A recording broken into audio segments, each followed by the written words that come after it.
ದೇಶವೆಂದರೆ ಬರೀ ಭೂಪಟವಲ್ಲ, ಬೆವರಿನ ಇತಿಹಾಸ, ಬೆವರಿನ ಇತಿಹಾಸ. ಕೋಶವೆಂದರೆ ಬರೀ ಪುಸ್ತಕವಲ್ಲ,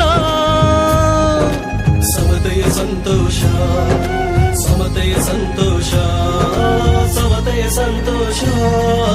ಬನ್ನಿರಿ ಬನ್ನಿರಿ ಬೆಳಕ ನುಟ್ಟು ಬನ್ನಿರಿ, ದೇಶ ಬಿಟ್ಟು ದೇಶ ಕಟ್ಟು ಎಂದು ಹೇಳ ಬನ್ನಿರಿ. ಬನ್ನಿರಿ ಬನ್ನಿರಿ ಬೆಳಕ ನುಟ್ಟು ಬನ್ನಿರಿ, ಬನ್ನಿರಿ ಬನ್ನಿರಿ ಬೆಳಕ ನುಟ್ಟು ಬನ್ನಿರಿ.